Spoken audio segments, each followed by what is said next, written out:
So for the first day of class, this is the detailed part of what you're going to do for the first day of class. So first, introduce to the class what English musical is. So they would know English, they would know musical, but when you combine the two, what is it? You can ask them.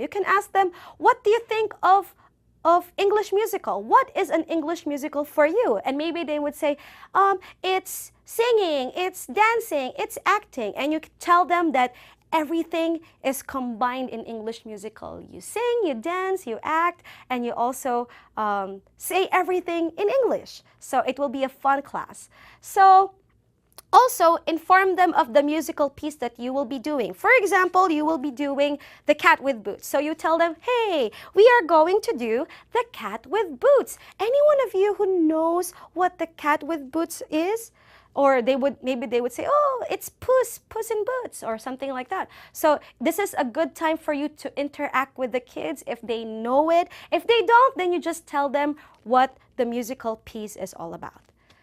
Next is self-introduction game. So this one, you go right away into games. So because you don't want to have dead air in your class, you want to have a lot of activities, a lot of things going on. So first, you do the self-introduction game. So this is not just, hello, I'm Cherish, hi, nice to meet you. It's not just like that. They will use their bodies to tell about themselves. So first, you will form a circle, and then you have to go clockwise, and they will introduce themselves with their bodies while they're speaking in English. So for example, my name is Cherish. So in Korea, sometimes they say Cherishi. So it's like 3 syllables, right? So I would do 3 movements for my name. So I will say, hello, my name is Cherish. Let's do it again. Cherish. So the kids would have to remember that and introduce me and introduce themselves. So let's see the video for the demonstration of this game. Okay, let's start the self-introduction game. Are you ready? I will start. I am Cherish. You want me to do it again? Cherish. Okay, your turn. She is Cherish. I am Claire. Claire, great job. She is Cherish. She is Claire. Great. I am Sarah. Sarah, okay, Sarah. She is Cherish. She is Claire. Good job. She is Sarah. I am Rosa. Rosa, great job. Okay. And so that was the self-introduction game. And so after the self-introduction game, we go on to the team building game. So these are some examples of the team building games that you can do with your kids. So for the first one, it says Dr. Quack Quack. So Dr. Quack Quack is actually just a quack doctor or a fake doctor. So what you're going to do is you're going to form a circle, and then one person will be the it, and the it would be covering his or her eyes while the whole group is twisting themselves to each other. And the main goal of this game is for the it to make the group into a circle again. Let's look at the demonstration for a better look.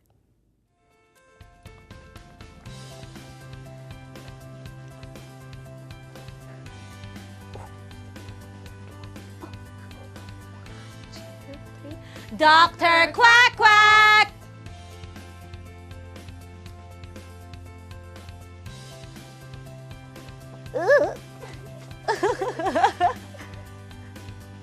Whoa, whoa, oh.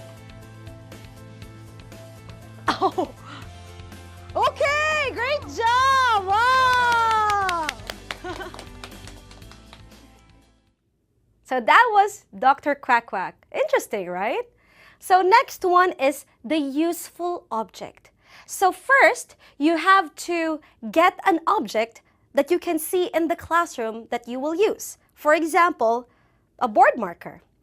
So you will divide the whole class into 2 teams. And what they're going to do is to act out this object into a different object. For example, this is a board marker, but I will make it into a toothbrush. Toothbrush! And then, after one team is finished, they have to give the object to the next team. And then this team has to make it and transform it into another object. For example, I will make it into a microphone. And then they would pass it to the next team again, and so on and so forth. So they have to create this object into another object in 3 seconds. And if they are not able to make it in 3 seconds, then the other team will get the point. Let's take a look at the demonstration for a clear understanding of this game. Okay, now let's take this pen and transform it into another object. Are you ready? Okay, ready, get set, go. Toothbrush. Next. 1, 2.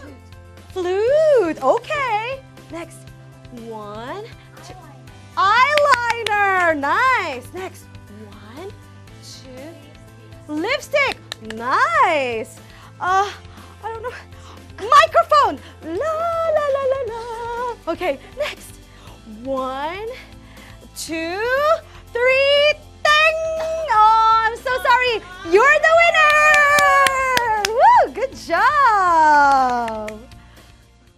Another team building game that you can do with your kids is arrange yourselves according to.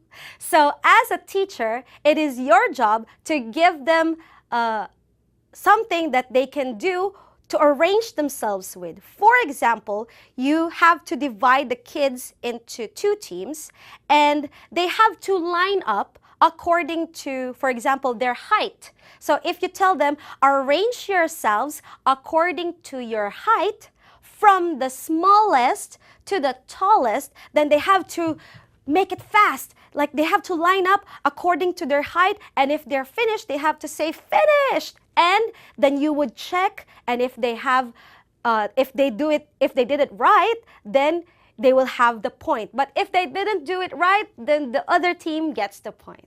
Let's take a look at the demonstration. Okay, arrange yourselves according to your hair length, from the shortest to the longest. Ready? Go! Short hair. Okay. Team one. Okay, let's see. Okay, she has a short hair. Let's see. Oh, it's longer than hers.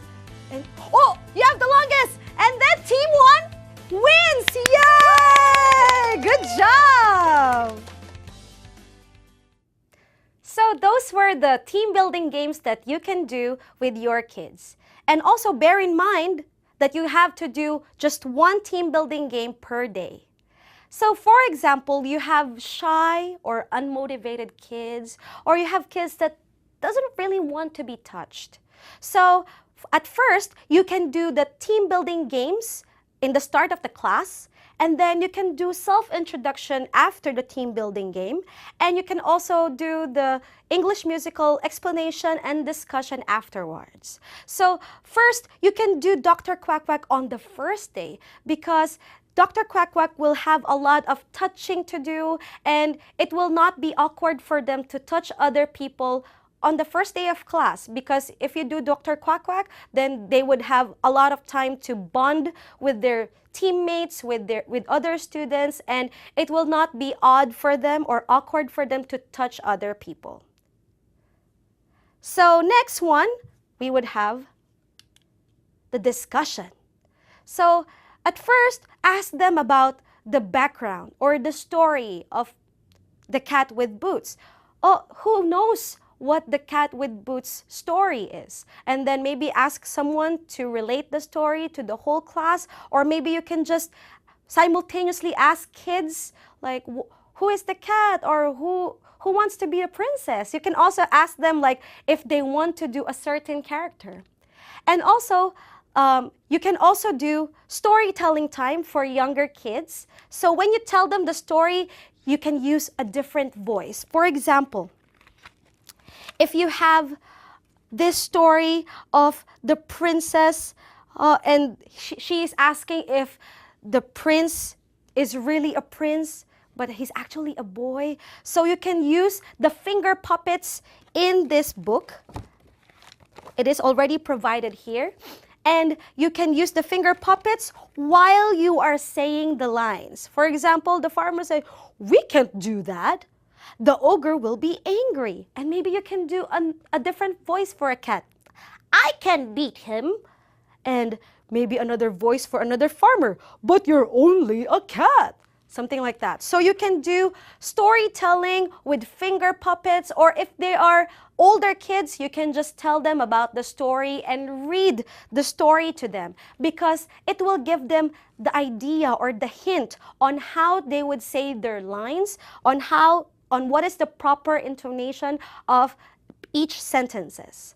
So these are very important parts that you have to do on the first day of class. So after that, after you do everything, so let's do the warm-up exercises.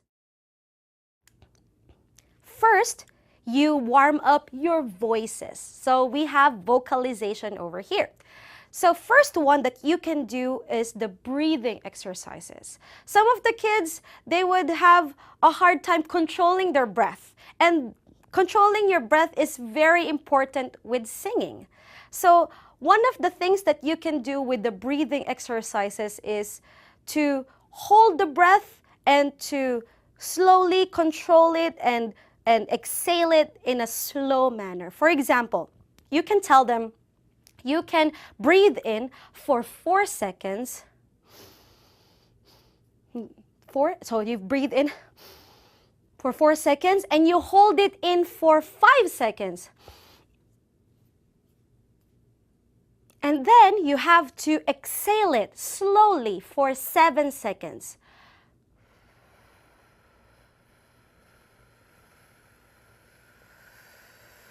This is a good way to control their breath, which is very important when they sing, especially if they have to sing for a long time. Another thing that they can do is to do a hissing sound with a s, like a snake. So first, you have to breathe in and hold it for 5 seconds. And then you have to exhale it with the hissing sound, like s, a long s, for 7 seconds. Can we do it? Breathe in.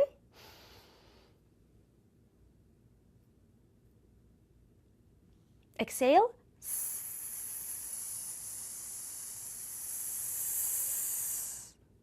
Also, you can do another breathing exercise with the hissing sound, that you allow them to hiss everything or to exhale everything for a long time, as long as they can do it.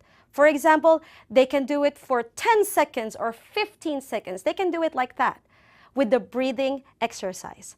So, next one that we're going to do is taekwondo, or the laughing exercise. So with taekwondo, we say a ha, like ha, ha, ha, with the taekwondo. And so what we're gonna do is we breathe in, and we have to breathe in using our diaphragm. And since kids don't really know where diaphragm is, let's just say breathe through your tummy or through your stomach. So tell them that it's right that you breathe in through your tummy, and the tummy has to expand, not the chest, but the tummy.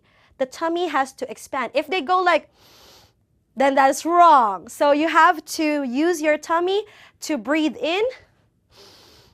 And then what you're going to do is you let it out with a ha, ha. And you have to do it not with your throat, but with your tummy. So you have to breathe in. Ha, ha, ha. If they start moving their shoulders or their chest, tell them to try to direct it to their tummies. So let's do it. Breathe in. And let go of a ha. Ha. Ha. Take one, two. Ha. Just like that. Also, you can do some laughing exercises with the same ha. But this time, you're going to say it 5 times, like ha, ha, ha, ha, ha. Can you do it? Let's do it together. Let's breathe in and say ha for 5 times. Ha, ha, ha, ha, ha. So this is a very good example on how you can control your breath and how they would automatically breathe through their tummies. Next one is a siren exercise. So the siren exercise is like the siren of an ambulance. How does it go? It goes wee-oo, wee-oo, wee-oo. It goes up and down and up and down. So what you're going to do with the siren exercise is, first, you breathe in, and then next, you have to stick out your tongue like this. You stick it all the way out. And it is very important that you have to maintain the tongue out because you would hurt your throat, you would hurt your voices if you let the tongue go back in. So first, you breathe in, you let it out, you let your tongue out, and then you go from the lowest note that you can reach up to the highest note and down again to the lowest note that you can reach in one breath. So it goes like this. It would sound a bit funny, but this is very effective if you are going to sing a lot of songs in your class. So ready? Breathe in and stick out your tongue and go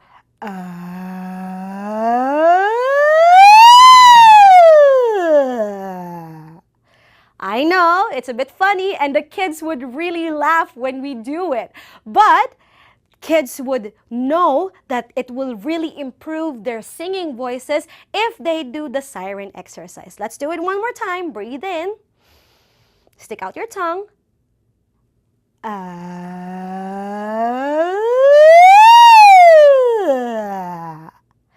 And you can do the siren exercise just 2 times in a day.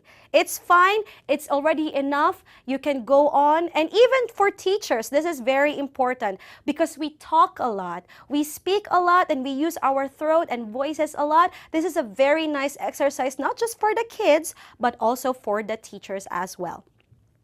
Next is animal sounds. So you can use animal sounds for little kids, for like kids from 5 to 8, when you have to think of ways to attract their attention and use their creativity and imagination. You can tell them, okay, let's talk like a snake. So you can do the breathing exercise with the snake sound, like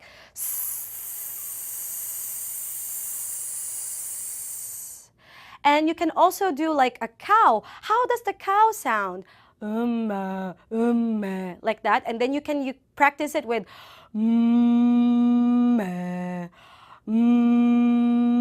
something like that, so they can know about vibration of their nasal parts and the lips. And you can also do something like wolf. Like you can do siren exercise with the wolf sound. Awoo! But you will do it with your tongue out. Awoo! Like this. So you can use the animal sounds for younger kids, for your warm-up exercises, for your vocalization. Next is pronunciation. So our voices are important, and also pronunciation is very, very important because this is an English musical. They have to pronounce and do the intonation in the proper way. So the first one that we can do is the motorbike exercise. So what is a motorbike? Vroom, vroom, something like this, right? So you would use your lips with creating the motorbike sound with the just like this. So you would tell them and you would demonstrate to them that we are going to ride a motorbike. So tell them to do it with the And you can also use your hands to demonstrate to them that you are really riding a motorbike. So you can do 5 short spurts and a long with one breath. Can you do it? So let's do it together. Let's ride a motorbike. Ready? Breathe in.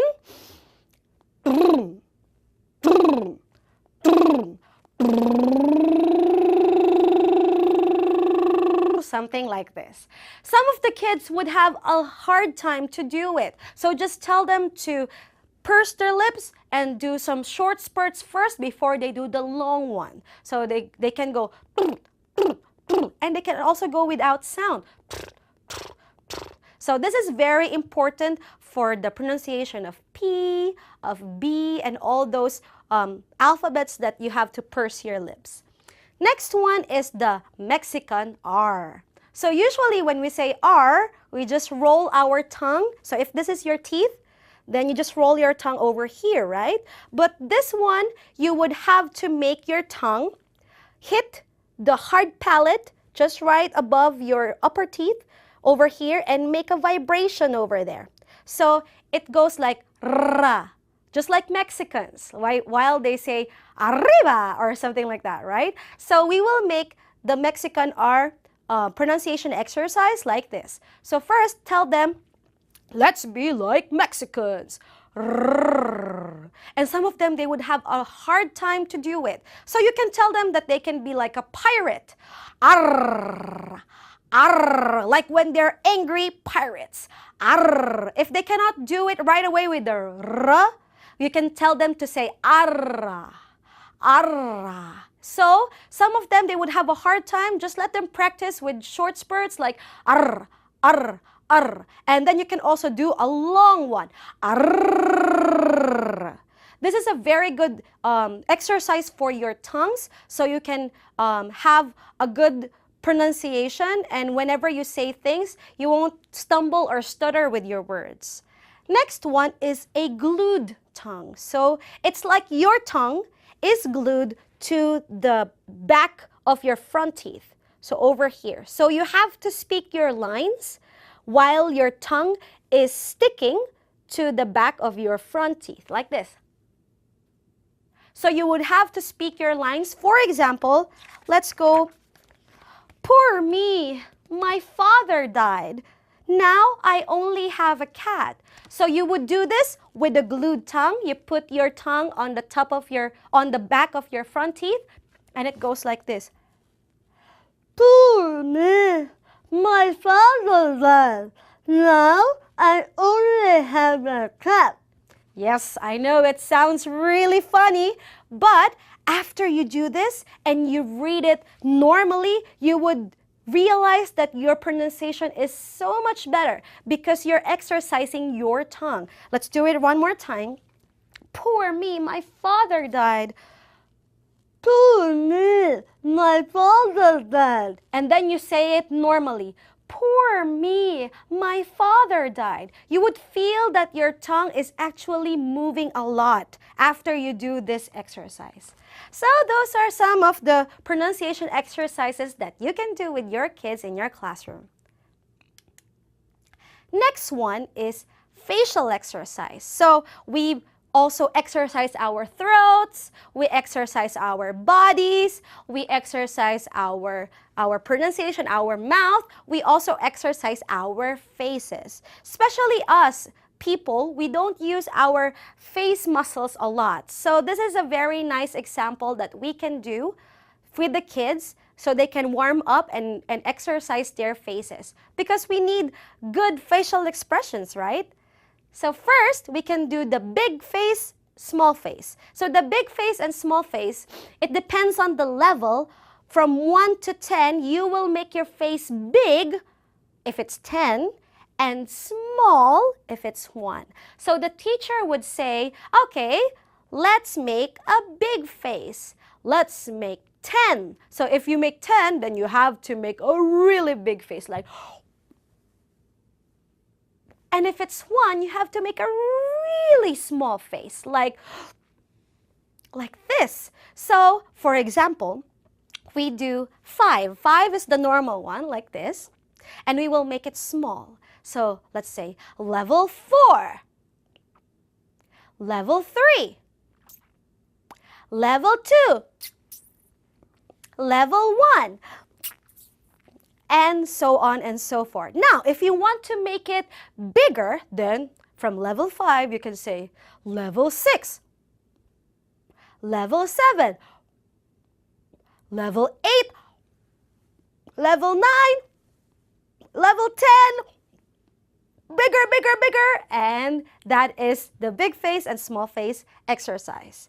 Now, next one is the eye and the tongue exercise. So for the eye exercise, you would use your eyeballs to look at certain places. So just tell them, okay, let's exercise our eyes. Look up, look down, look right, look left, and make it round and round and round and round. Something like that.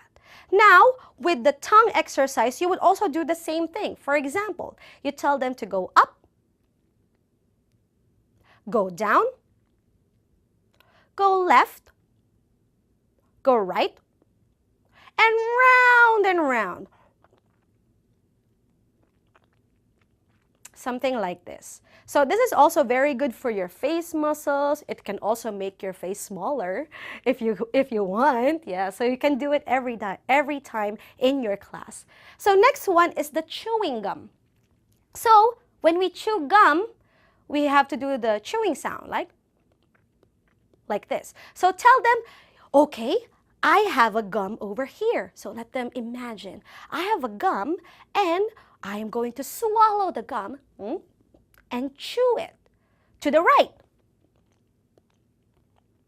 Now to the left. And now to the middle. Uh-oh, the gum is becoming bigger and bigger and bigger inside my mouth. And now it's getting smaller and smaller. And chew it fast. Chew it fast. And you can swallow it. Oh, something like that. So you can play around with the kids with these kinds of facial exercise. And remember, the funnier you look, the more enjoyable the class would be. So don't be afraid to look funny in front of the kids. So the next one, we have the drama games. So the drama games are very, very important tool in the musical class, in our English musical class. So this one, it makes the kids more creative, more imaginative, and it will give them a lot of time and a lot of space to express themselves, to express their uniqueness, to express their minds and what's in their hearts. And you can see them, how they would move around people, how they would interact with people. It will also help you in choosing the people for the right character. So this is very important. If you do the drama games with the kids, you have to look at them and see how they are going to interact with other people. So you can also choose the people, the right kids for the right character. So the first one is make me a picture. So in your class, you ask them, oh, can you see any picture in our classroom? And maybe they can say, oh yes, I can see a picture of a cat. And now what we're going to do is we are going to create this picture and all the pictures that you see in the class. How? Using your bodies. So we will give them time to think of how they will use their bodies and express how they would look like a cat, how they would look like a tree, or how they would look like a castle or an ogre. So here's a demonstration for a better understanding of what Make Me a Picture is. Okay, let's make a picture of a tree. Can you make a picture of a tree? Ready? Go! 1, 2, 3, freeze! Wow, that's a very, very big tree with big trunks and leaves and stems. Great job. Okay. Next, let's make a picture of a mountain. Mountain. Ready? Get set, go! 1, 2, 3, freeze! Wow, that's like the Mount Everest. It's very, very tall. Great job. Okay, now, this one is a bit hard, okay? Think about it. Let's make a picture of a piano. Piano. Ready? Get set, go. I'll give you 5 seconds. 1, 2, 3, 4, 5, freeze! Oh, so this is the piano, right? Right, and you are the one? Oh, you're the one playing the piano. You're the pianist. Wow, that's a very, very nice piano. Great job.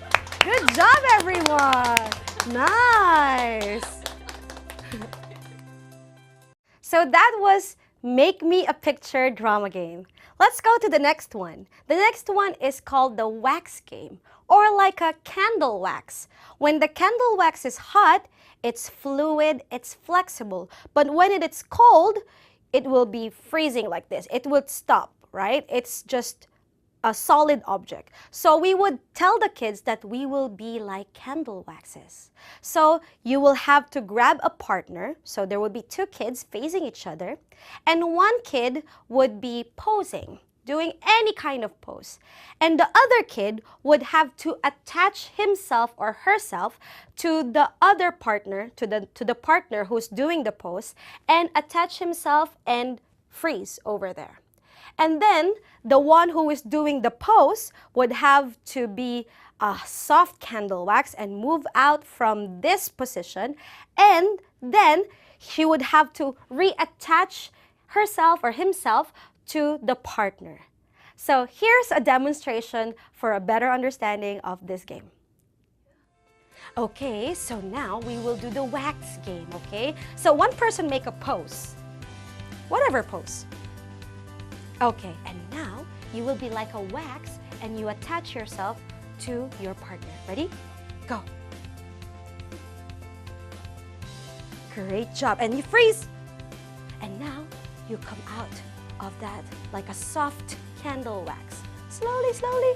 Don't break the other wax. Don't break the other wax. Great job. Okay, now think about it. Attach yourself again to the other wax. How will you do it? How will you do it?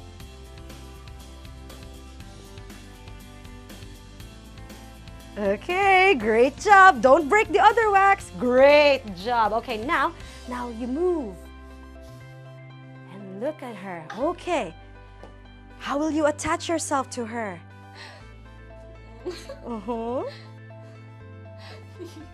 Okay. Oh, don't break the wax. Be careful. Okay, and now you move. Be careful. Retain it. Okay, don't move. Freeze, freeze, freeze. Okay, how will you attach yourself to her? You can help her and support her. Great job. And now you have to move. Okay. Oops. Be careful.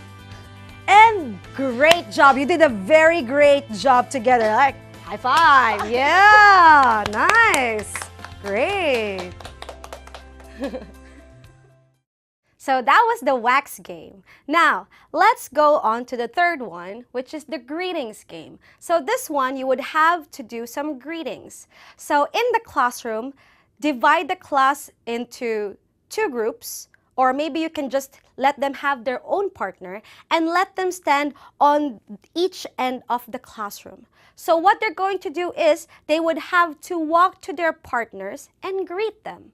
But not just greet them, but they would have to have situations in which this is the way to greet someone if someone is a president, or if that person is someone I hate, or if that person is someone I really like. So they would have to go there and greet that person or shake hands or do whatever. If they would see that person, what they would do. So this is another demonstration on how we will do the greetings game. Okay, now we will do the greetings game. So you will greet your partner in every situation, different situations, okay? So first situation that we're going to have is, it's your long-lost friend. You haven't met this friend for a long time, okay? Ready, get set, go. Oh my God, how are you? I'm so excited. How have you been? Oh my gosh, you look great. Let's have coffee sometime. Okay. Oh yeah, you have to go? Oh no, okay. Great job, everyone. Wow, it's like you're really best friends. Okay, now the next situation will be someone you really, really hate to the core. You hate this person, okay? Okay, ready? Get set, go.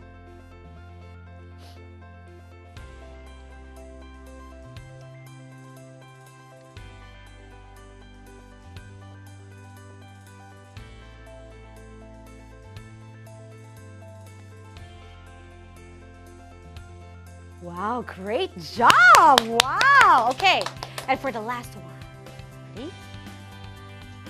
CEO and employee, regular employee. Okay, so how will the employees greet a CEO? Ready, get set, action.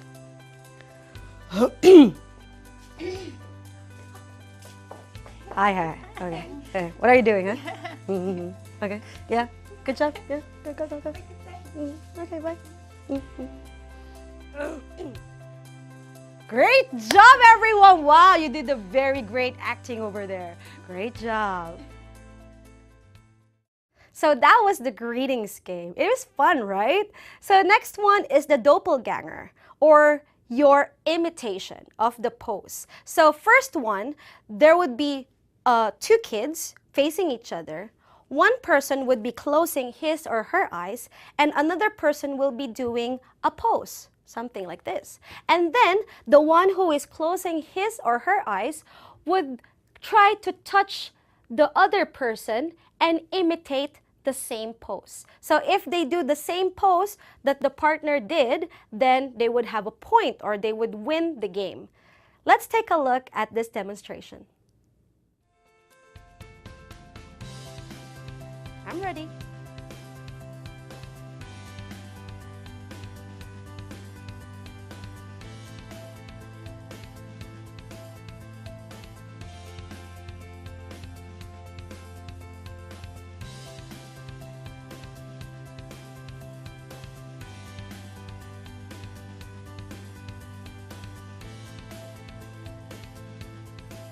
And look at us. Is it right? Yay! Good job! You got it right! Yeah! So those were the drama games that you can do with your students in your classroom. So now let's move on to the English games. Because this is English musical, we have to do English games too. The first one is When I Go to California.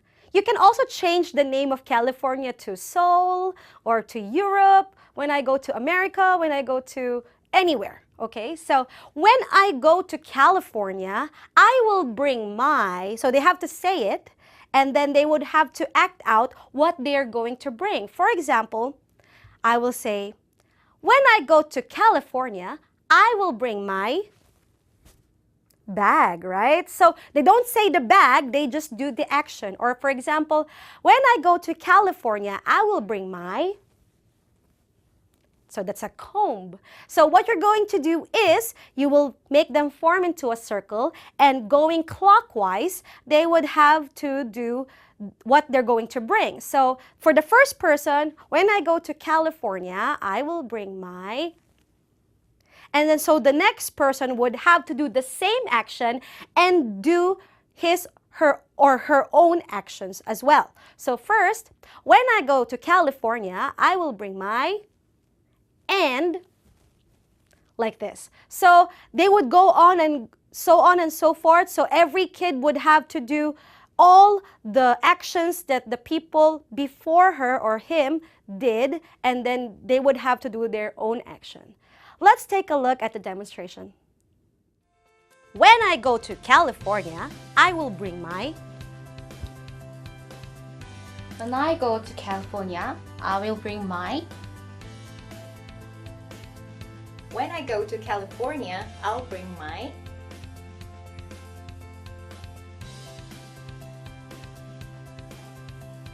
When I go to California, I will bring my.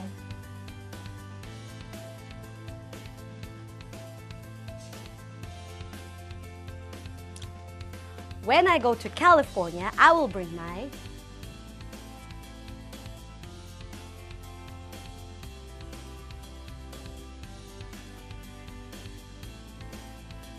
Is it nice?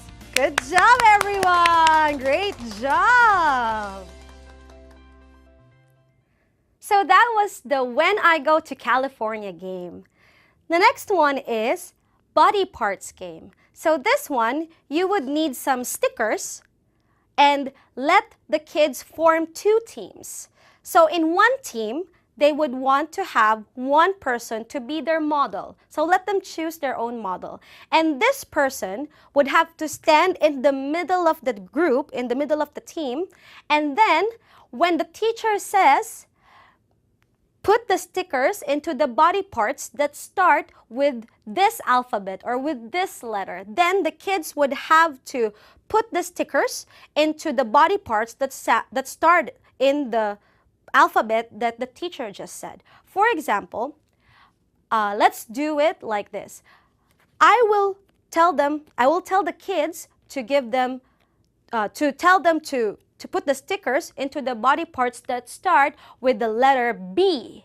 So they would have to look for body parts that start with the letter B. Like for example, they can say brain. Yeah, you can do also internal organs. So they would get the sticker and put it on the head or anywhere where the brain is. Now, let's say bone. And then they would have to put the sticker on the part where they say it's a bone. Or back or bottom. Then they would put a sticker on the bottom and something like that. So this is a game where if you have more stickers on the body parts, then the team will be the winner. So let's take a look at the demonstration. Okay. Now, stick it to the body parts that starts with the letter H. H. Ready? Get set, go! Stick it to the model. H. Ho, ho, ho. Hand. Great job. Hair. Nice. Ha, ha, ha, ha, ha, ha. Head. Good job.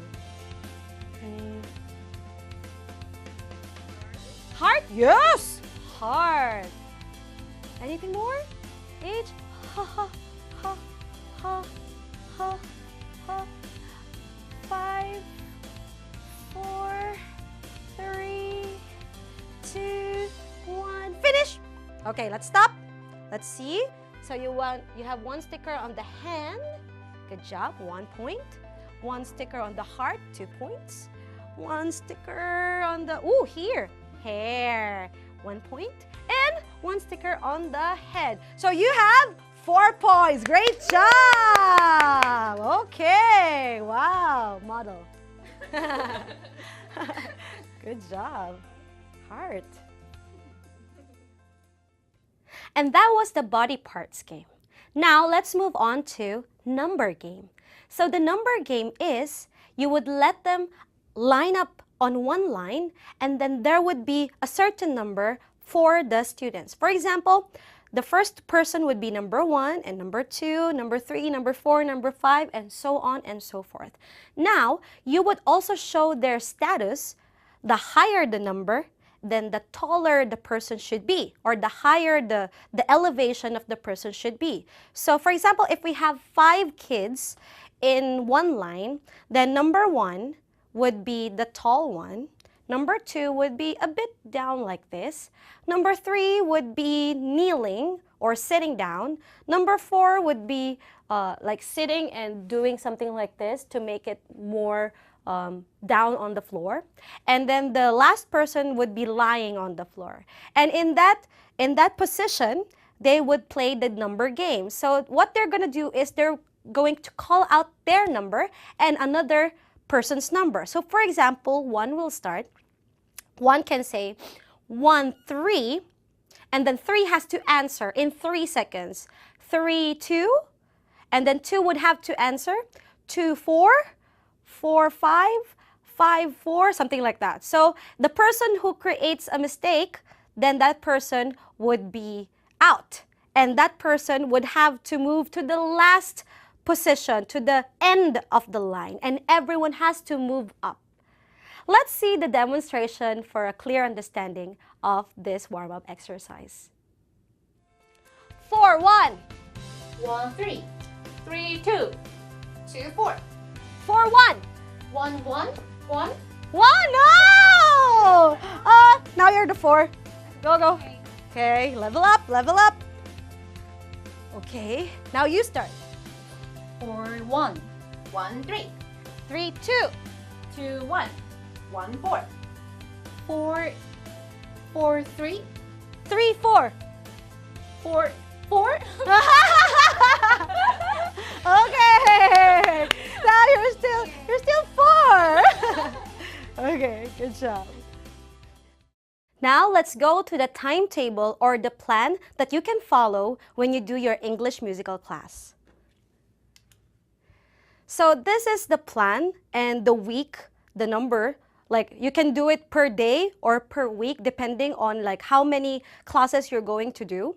So for the first week, we have the introduction. So this is getting to know each other, getting to know your students, and also you have to explain to them the musical piece. You have to tell them what story you're going to do and also like which songs are included in your musical piece.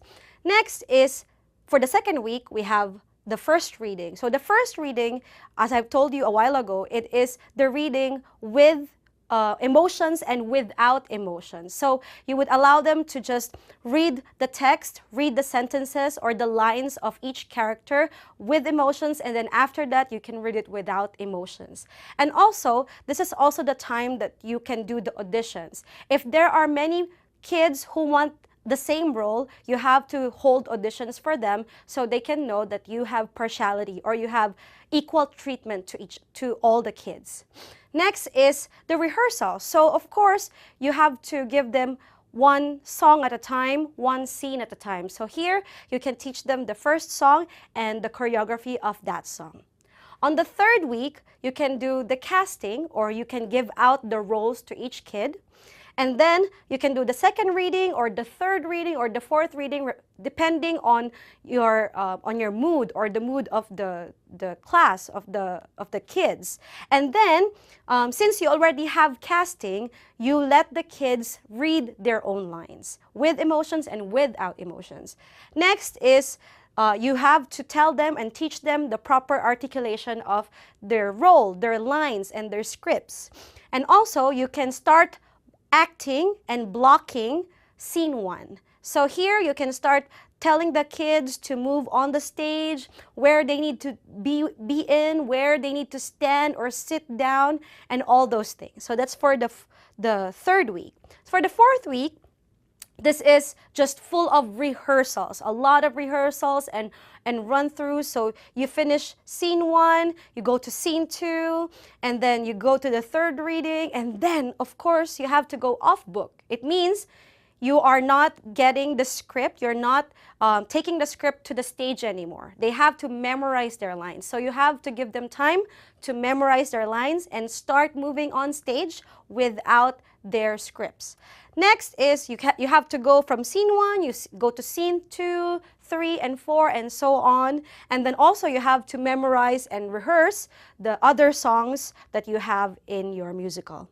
Also, you have to give them the choreography of the song. So that happens simultaneously in the 4th week. Next, in the 5th week, this is the time when you just go on endless rehearsals from the beginning till the end. So that's what you call a run-through. You run through the entire musical from the beginning till the end, like you're going to perform it in the actual day. And also, it's the time that you can do the props if you're going to make one. And also for the costumes, if you have costumes that you want the kids to make, you can also make posters on this week. Next is the dry run. So the dry run it's the actual, you're going to do and simulate the actual performance day. So sometimes you have to tell them to not stop in the middle. If they forgot their lines, then just go on like you're going to do in the real musical day. So next one is the 7th week, which is the dress rehearsal and the technical dress rehearsal. So the dress rehearsal, they have to wear their costumes and props, and everything has to be set like they're going to perform. And then technical dress rehearsal, all the lights, the music, everything has to be in place like you're going to do the musical play on that day. And then, of course, the last one is the performance day. So you have to take note of some things. First is, after the first class, and you have to start your classes with warm-up exercises right away, okay? You don't have to do introductions anymore. You're finished with that. You're finished with getting to know each other. So now's the time to repeatedly warm up the voices, the body, their faces, and the pronunciation and all that. And then also don't be afraid to fall under routine. Even if you're doing the same thing over and over again, the kids need it. You need it too as the teacher. And also, sometimes the kids would request for you to do the same game over and over again. And then it's fine. As long as the kids are having fun, it's okay. Don't be afraid to fall under routine. And also, if you have nothing to do in your class, if you've used up all the drama games and all the English games, even in this book, you have a board game that you can use to entertain your kids. And like this, they have prepared something like an activity that you can do for the kids with you, and they can also do some acting using this board game. So you can do a lot of exciting activities, not just drama games, not just English games, but you can do a lot of things to match your class, to match the activities that you can do in your class. So that's all for the planning and for the timetable. Let's move on.